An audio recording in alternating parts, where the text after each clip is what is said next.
Hello, ladies and gentlemen, Lounging with Lisa. The video series that has me lounging with not too much light on the subject. While coming at you with thoughts of the day. In case you haven't noticed, there's not a horse with me. But you can tell I've been with one, can't you? That sounds really bad. I'm not in my pearls only because I took off all jewelry except for the ones I've worn for years. And my rope, my neck pen, which I could tuck in if I wanted to go meet him because I didn't want to be... I'm not going to have jewelry all over. I changed my clothes at work. Reason why I did not do a video, I know we were all looking forward to it, as was I, is we just visited him in the stall. He was in the stall the whole time. And eventually, like, I'm not just going to barge in and demand, like, hey, do you think we could cross-tie him in the aisleway or whatever? Because I know she wants me to take him out and work him. They have a round pen. It's lovely. So it's going to be a nice area to really bond, you know, get to know him and work with him, actually. But Robin, of course, went with me, and that's the niece of Aunt Kathy. For those of you who have no clue, I just worked with a horse named Dancer. I didn't call him Duncan, but I called him something else by mistake, like Ernest, or I mean something completely out of the blue. I don't know why. Oh, look at my sweaty curly do. Dry sweat. Yeah, Robin went with me, and so we both just groomed him wildly. In the stall, he's very mannerly animal. He's big, you know, he's pretty tall, 15'1", for me, what I'm used to, you know what I'm saying, but he's not intimidating in any way. He's very respectful, and I've really not quite seen anything like it in terms of picking up his feet for me. So I went around. I barely had to even lean down in the direction of the front leg, you know, you know what I mean? Well, it's hard to explain, but whenever you pick up a horse's feet, you face their ass. Like, say you're doing that's Zoe in there screaming, left, right leg. You face their butt with this shoulder, and like you kind of go down, you know, you go down to get it. I was part way down, and he just handed it right to me. Then I moved to his hiney, and then up and did the other. Just to pick his hooves to get an idea if he's going to be okay with it. Beautiful. Stunning. He loved being brushed. Of course, he loved the fact that we brought apples.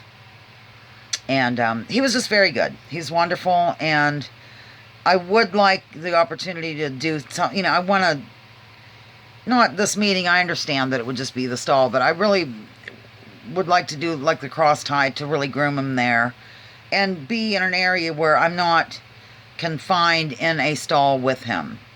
Although, you know, I'm not afraid and I can have control over him or what have you. I just think it's a good idea for safety reasons to have a little bit of personal space involved. So, yeah, but at any rate, they have a lovely place.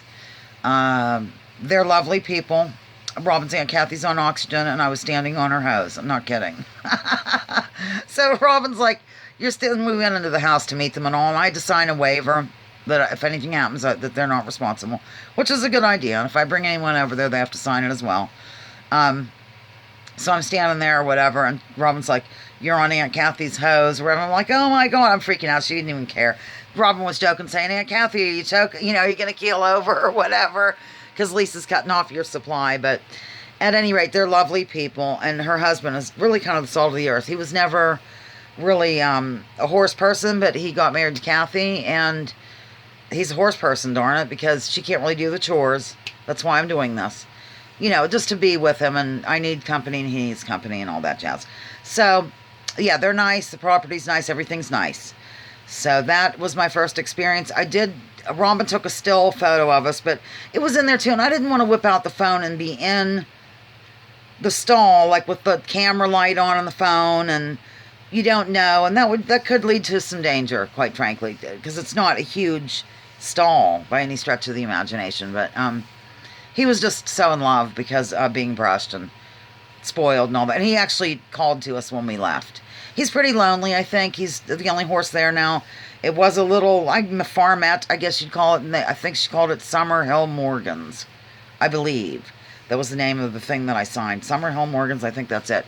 So, at any rate, ideally it'd be nice for him to have a little companion where they could just roam freely. But, you know, I can't go barking out orders to someone who's, you know, making all these suggestions upon just meeting the woman. I met her years ago, of course, but, you know, she doesn't know me from a load of hay. I don't know her from a load of hay. Load of hay, get it? Horses. So, yeah, it went really well. And I could show you the still photo, maybe.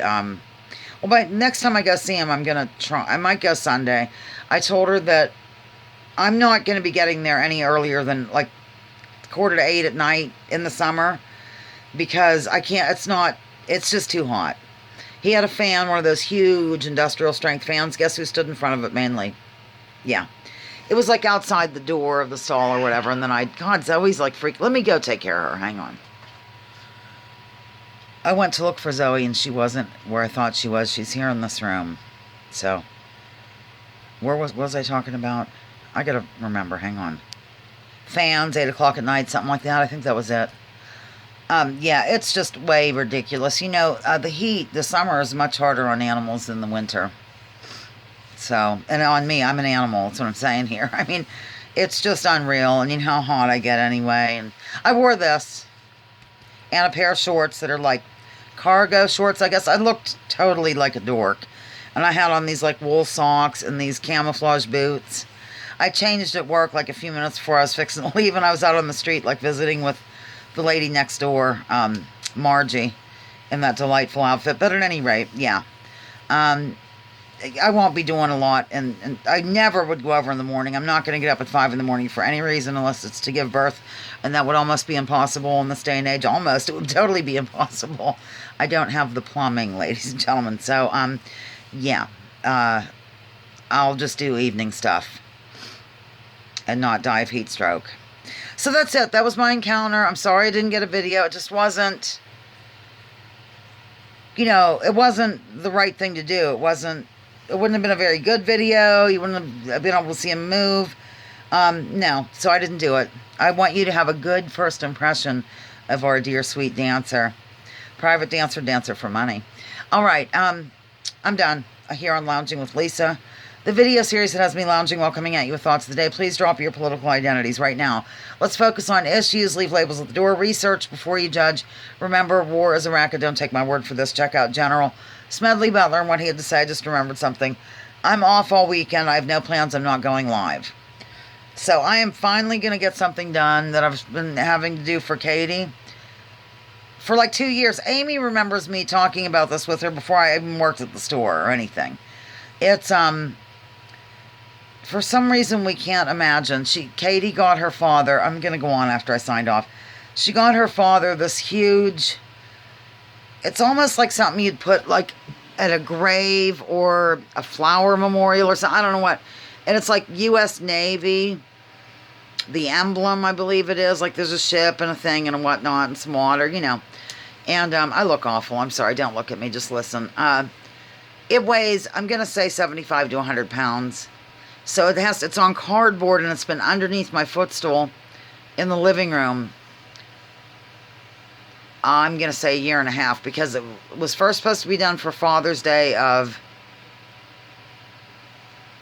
maybe it's just been a year. Because I think it was supposed to be done for Father's Day last year and I didn't get it done, so we decided, no, it was his birthday, which was a while earlier, you know what I mean? I don't know when, in the spring or something. And then I said, well, I didn't get it done. How about Father's Day? She said, okay. And then I didn't get it done. And then we decided the holidays. And then I didn't get it done. And so now it's back to Father's Day.